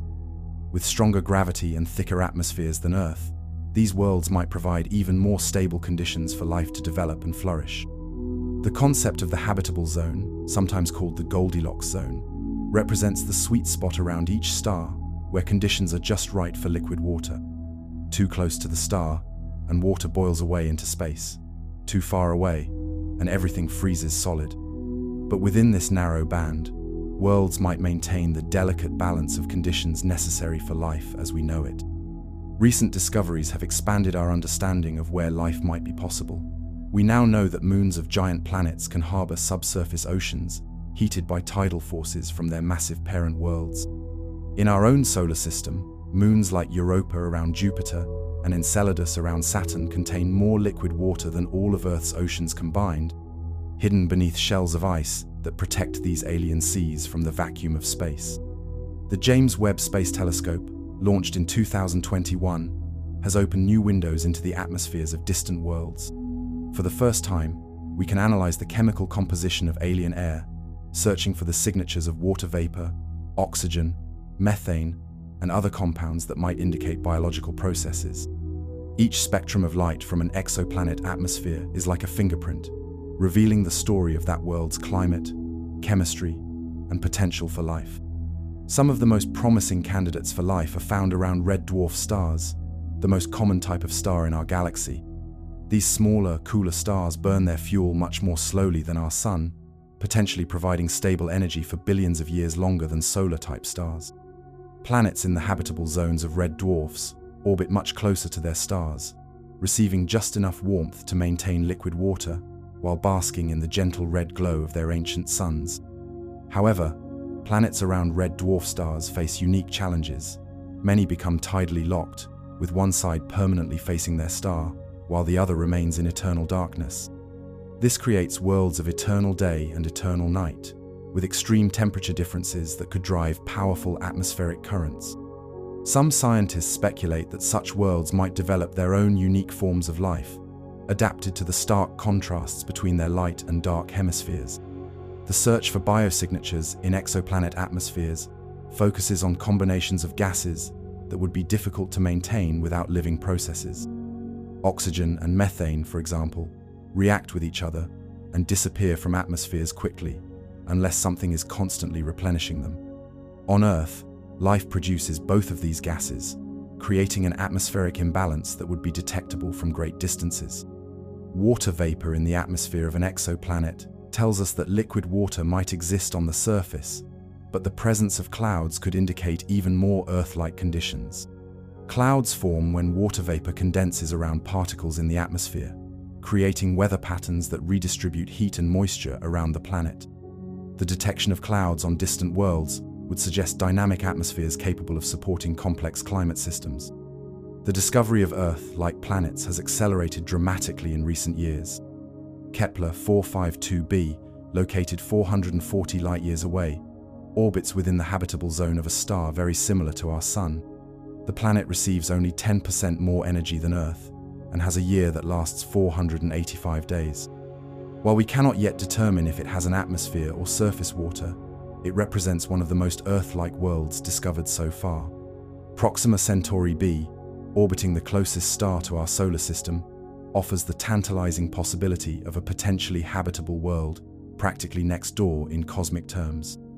At just over 4 light-years away, this planet orbits within the habitable zone of its red dwarf star. While we do not yet know if it has an atmosphere or the right conditions for life, its proximity makes it a prime target for future detailed study and potentially even interstellar exploration. The TRAPPIST-1 system, located 39 light-years away, contains 7 Earth-sized planets, 3 of which orbit within the habitable zone of their star. This remarkable system provides a natural laboratory for studying how planets form and evolve around red dwarf stars. The close proximity of the planets to each other might allow for material exchange through asteroid or comet impacts, potentially spreading life between worlds if it develops on any of them. As our detection methods become more sophisticated, we are beginning to find planets that challenge our assumptions about where life might develop. Rogue planets, ejected from their original star systems, drift through interstellar space without the warmth of a sun. Yet some of these wandering worlds might maintain subsurface oceans heated by radioactive decay or residual heat from their formation. Life on such worlds would exist in perpetual darkness, perhaps around hydrothermal vents, similar to those that support exotic ecosystems in Earth's deep oceans. The atmospheric analysis of exoplanets has revealed chemical signatures that hint at active geology, weather systems, and possibly even seasonal changes. Some worlds show evidence of massive storms that dwarf Earth's hurricanes, while others display surprisingly stable climates despite their alien conditions. These atmospheric studies provide our first glimpses into the day-to-day reality of life on distant worlds. The search for technosignatures represents an exciting new frontier in exoplanet research. Rather than looking for biological signs of life, scientists are beginning to search for evidence of technological civilizations. Artificial lights on the night sides of planets, industrial pollutants in atmospheres, or massive engineering projects like solar power collectors could potentially be detected from great distances if alien civilizations have modified their worlds in significant ways. The possibility of finding multiple biospheres within a single planetary system adds another layer of complexity to our search for life. If life can transfer between planets through impacts that eject material into space, then entire star systems might share related forms of life. This panspermia process could create networks of life that span multiple worlds, each one a unique experiment in evolution and adaptation. Current and future space missions promise to revolutionize our understanding of exoplanets and their potential for life. The Nancy Grace Roman Space Telescope will survey the galaxy for planets using gravitational microlensing, a technique that can detect worlds orbiting far from their stars or even free-floating planets drifting through space. The extremely large telescopes under construction will have the resolution to directly image nearby exoplanets and study their atmospheres in unprecedented detail. The dream of finding another Earth drives much of this research, but the reality might be even more exciting than the dream. We may discover that life is far more adaptable and creative than we ever imagined, finding ways to flourish in environments we once thought were completely hostile. The galaxy might be full of living worlds that are utterly unlike Earth but equally vibrant and complex in their own unique ways. As you rest tonight, picture the thousands of worlds that orbit stars visible to your naked eye. Some of these planets might have continents and oceans, weather and seasons, and perhaps even civilizations, looking back at our sun and wondering if anyone lives on the small blue planet that orbits it. The search for exoplanets is really a search for cosmic neighbors, other worlds where the story of life and consciousness might be unfolding in ways we can barely imagine. The universe is vast beyond comprehension, but it is also rich with possibility. Every new exoplanet discovery brings us closer to the profound realization that we are part of a cosmic community of worlds, each one a unique experiment in the endless creativity of nature. Far from here, beyond the stars, another Earth may exist, and perhaps, one day, we will reach it. Imagine that tomorrow morning you wake up to news that changes everything. Scientists have detected an unmistakable signal from space, a message that clearly shows we are not alone in the universe. Or perhaps a spacecraft appears in our skies, making contact impossible to deny or ignore. In that moment, everything humanity has ever believed about our place in the cosmos would be transformed forever. But the question that keeps many researchers awake at night is not whether we will eventually make contact with alien intelligence, but whether we are psychologically, culturally, and spiritually prepared for such a profound encounter. First contact with an alien civilization would represent the most significant event in human history, dwarfing every discovery, revolution, and transformation our species has ever experienced. The psychological impact alone could reshape our understanding of what it means to be human. For thousands of years, we have seen ourselves as the pinnacle of evolution, the most intelligent beings in existence, the masters of our world, and potentially the universe. Learning that we are not unique, that intelligence has evolved elsewhere, and perhaps achieved levels far beyond our own, would humble us in ways we can barely imagine. The cultural implications of alien contact would ripple through every aspect of human society. Our religions, which have provided meaning and comfort for millennia, would need to grapple with the existence of beings not mentioned in their scriptures. Some faith traditions might adapt and expand their understanding of divine creation to include alien life, while others might face existential crises. New spiritual movements would likely emerge, perhaps viewing alien contact as the fulfillment of ancient prophecies or the beginning of a new age of enlightenment. Our political systems, designed around the concept of sovereign nations competing for resources and territory, would suddenly seem parochial in the face of a galactic perspective. The idea of human unity might finally become more than an idealistic dream as we confront our shared identity as Earth beings. Alternatively, contact might exacerbate existing divisions as different groups interpret alien intentions through the lens of their own fears and ambitions. The economic consequences of alien contact would depend largely on what technologies or knowledge the aliens chose to share with us. If they possess solutions to energy production, disease, aging, or environmental degradation, the introduction of such technologies could either usher in an age of unprecedented prosperity or disrupt existing economic systems so thoroughly that chaos would result. Entire industries might become obsolete overnight, while new fields of endeavor that we cannot currently imagine might emerge. Perhaps most challenging would be the communication barriers between species that evolved on different worlds under completely different circumstances. Even if aliens possessed advanced translation technology, the concepts they might want to convey could be so foreign to human experience that we would struggle to understand them. How do you explain color to a blind person, or music to someone who has never heard sound? The gap between human and alien consciousness might be even wider than these analogies suggest. The very appearance of alien beings could profoundly affect how we respond to contact. If they resembled familiar Earth creatures or displayed characteristics we find appealing, we might be more inclined to trust them. But if their appearance triggered deep-seated fears or revulsion, our emotional reactions could override rational thought. Science fiction has conditioned us to expect aliens to be either adorably cute or terrifyingly monstrous, but the reality might be something utterly beyond our capacity to categorize or relate to. Consider how our own history of contact between different human cultures has unfolded. When technologically advanced civilizations have encountered less developed societies, the results have often been tragic for the less advanced group. Disease, cultural destruction, exploitation, and even genocide have marked many of these encounters. While we might hope that truly advanced alien civilizations would be wise and benevolent, we cannot assume this based on our own track record as a species. The question of alien intentions would dominate every discussion about contact. Are they explorers seeking knowledge, conquerors looking for resources, refugees fleeing some cosmic catastrophe, or something else entirely? Their motivations might be so alien to our way of thinking that we could not comprehend them even if they tried to explain. What seems beneficial to beings with a completely different evolutionary history might be harmful to us, and vice versa. The speed at which contact unfolds could be crucial to how well humanity adapts to the new reality. Sudden, dramatic contact might trigger panic, social collapse, or irrational responses that could endanger both species. Gradual contact, perhaps beginning with simple signals and slowly progressing to more complex communication, might allow us time to adjust psychologically and develop appropriate responses. Some researchers suggest that any advanced civilization would understand this need for gradual acclimatization and would manage contact accordingly.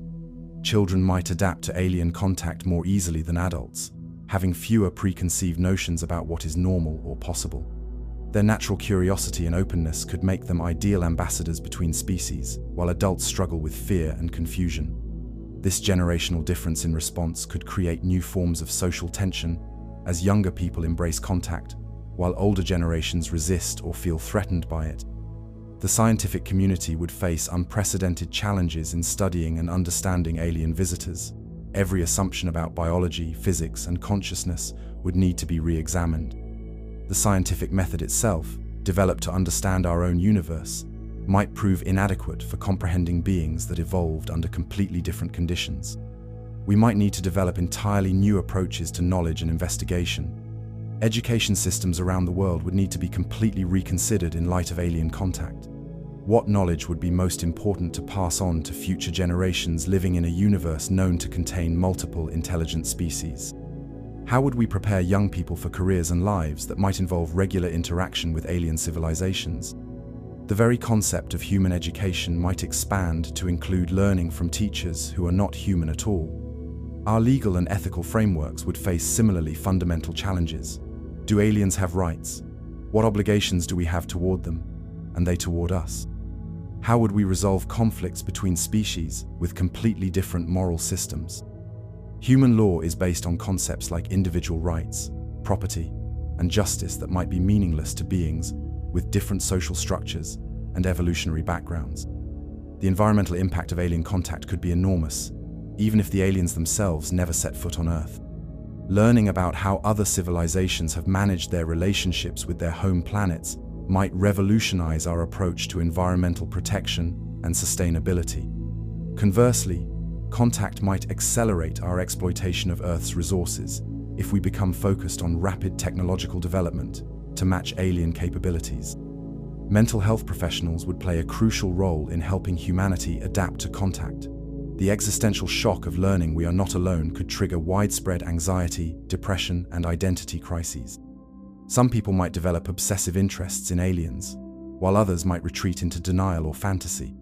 Support systems would need to be developed to help people process the emotional and psychological impact of this ultimate paradigm shift. The role of social media and modern communication technology in managing contact cannot be underestimated. Information about aliens would spread globally within hours or minutes, often without verification or context. Misinformation, conspiracy theories, and panic could spread just as quickly as accurate information. Managing the flow of information about contact might be one of the greatest challenges facing humanity in such a scenario. Different cultures around the world would likely respond to alien contact in vastly different ways, reflecting their unique histories, values, and worldviews. Some societies might view aliens as gods or divine messengers, while others might see them as threats to be resisted. These varying responses could either enrich humanity's relationship with alien visitors or create dangerous divisions that complicate peaceful contact. The question of whether we are ready for contact ultimately depends on how we define readiness.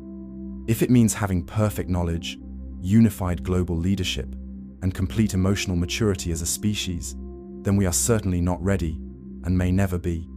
But if readiness means having the curiosity, adaptability, and basic wisdom to learn from the experience, then perhaps we are more prepared than we realize. Our long history of science fiction has given us a vocabulary for thinking about alien contact that might prove surprisingly useful. Generations of humans have already imagined various scenarios for first contact, from friendly visits to hostile invasions. This cultural preparation, however fictional its origins, might provide a foundation for understanding and responding to the real thing when it happens. The search for extraterrestrial intelligence itself represents a form of preparation for contact. By actively listening for alien signals and thinking seriously about how we might respond to them, we are already taking the first steps toward readiness. Organizations like SETI have developed protocols for what to do if we detect alien signals, providing at least some framework for managing the initial stages of contact. Perhaps the most important aspect of being ready for alien contact is maintaining our essential humanity while remaining open to transformation. Contact with alien intelligence would undoubtedly change us, but it need not destroy what is most valuable about human civilization. Our art, our love for each other, our curiosity about the universe, and our capacity for growth and learning might be exactly what makes us interesting to alien visitors in the first place. As you prepare for sleep tonight, consider what you would want alien visitors to know about humanity. What are our greatest achievements, our most beautiful creations, our deepest values? How would you explain human love, human art, human dreams to beings who might experience reality in completely different ways? In preparing mentally for such an encounter, we might discover new appreciation for what makes our own species unique and precious. The universe is vast and full of mysteries, but it may also be full of friends we have not yet met. Being ready for contact might not require perfect preparation, but rather the wisdom to approach the unknown with both caution and wonder, keeping our hearts and minds open to possibilities beyond our current imagination. Even as we search for them, the question remains, are we ready to meet the life that awaits among the stars? As our journey through the mysteries of alien life draws to a close, we find ourselves once again beneath the stars, those ancient points of light that have inspired wonder and speculation for as long as humans have possessed the ability to look up and dream. Tonight, as you rest under their silent watch, the questions we have explored together continue to echo through the vast chambers of space and time. The search for alien life is far more than a scientific endeavor or an intellectual exercise. It is a profound expression of what makes us most human, our insatiable curiosity about our place in the universe, and our deep longing to know that we are not alone in the cosmic dark. Every theory we have considered, from the mathematical elegance of the Drake equation to the mind-bending possibilities of the multiverse, represents humanity reaching beyond the boundaries of the known toward truths that might reshape our understanding of existence itself. We have contemplated the Fermi paradox and its haunting question about the silence that surrounds us. We have considered the possibility that we are living through the Great Filter, that crucial test that determines whether intelligence survives to spread among the stars. We have imagined ancient aliens walking among our ancestors, sharing knowledge that helped shape the course of human civilization. Each possibility opens a window into a different version of reality, a different understanding of what it means to be conscious beings in an apparently infinite universe. The zoo hypothesis whispers to us of patient watchers who observe our development with the care of gardeners tending a precious seedling. The simulation hypothesis challenges our most basic assumptions about the nature of reality itself, suggesting that our entire existence might be a digital dream, dreamed by minds we cannot fathom. The multiverse theory expands our conception of possibility to truly infinite proportions, where every story that could be told is being lived somewhere in the endless branching of parallel realities. Through our exploration of UFO phenomena, we have considered the tantalizing possibility that contact may already be occurring, hidden in plain sight, but revealed only to those who are ready to see. Our survey of exoplanet discoveries has shown us that the universe is rich with worlds beyond imagination, some perhaps harboring life forms that would challenge every assumption we have about the nature of consciousness and intelligence. Perhaps most importantly, we have asked ourselves whether we are ready to meet the beings who might inhabit these distant worlds. This question turns the mirror back on humanity itself, forcing us to examine what we have become and what we hope to become. Are we wise enough, compassionate enough, and mature enough to take our place in a community of galactic civilizations? Or do we still have growing to do before we are ready for such a momentous encounter? The silence that greets our radio telescopes and space probes might seem discouraging to some, but it can also be seen as a canvas waiting for the first brushstrokes of interstellar communication. Every day that passes without contact is not a day of failure, but a day of preparation, a chance for humanity to become more worthy of the cosmic conversation we hope to join. Consider how far we have come in just the past few centuries. We have learned to fly, to travel to other worlds, to peer deep into space and time with instruments that would seem magical to our ancestors. We have begun to understand the fundamental forces that govern reality, from the quantum realm of the infinitely small to the cosmic scale of galaxies and dark matter. We have developed technologies that allow us to communicate instantly across our entire planet and to carry the sum of human knowledge in devices small enough to fit in our pockets. More importantly, we have begun to recognize our shared humanity, despite the artificial divisions that have separated us throughout history. We have started to see our planet as a single, interconnected system where the actions of each part affect the well-being of the whole. We have developed international laws, global communication networks, and worldwide scientific collaborations that hint at our potential for even greater unity. These achievements suggest that we are moving, however slowly and imperfectly, toward the kind of maturity that might make us ready for contact with alien intelligence. Every act of kindness, every scientific discovery, every work of art that captures the beauty and mystery of existence contributes to our preparation for that eventual meeting among the stars. The theories we have explored tonight offer different answers to the question of alien life, but they all share a common recognition that the universe is far grander and more mysterious than our everyday experience suggests. Whether we live in a cosmic zoo, a digital simulation, or one branch of an infinite multiverse, we are part of something magnificent and awe-inspiring that extends far beyond the boundaries of our small blue planet. The search for alien life has already given us one of its greatest gifts, a new perspective on ourselves and our world. From the vantage point of cosmic evolution, the petty conflicts and artificial divisions that occupy so much of our attention appear insignificant compared to the vast adventure of consciousness, exploring its own possibilities. We are all fellow travelers on Spaceship Earth, sharing the remarkable journey of life and intelligence in a universe that may be teeming with other journeys we have not yet discovered. As you drift towards sleep, let your mind wander among the countless possibilities we have explored together. Picture ancient civilizations that may have flourished and faded long before our sun was born. Imagine the patient watchers who might be documenting our progress from hidden observatories.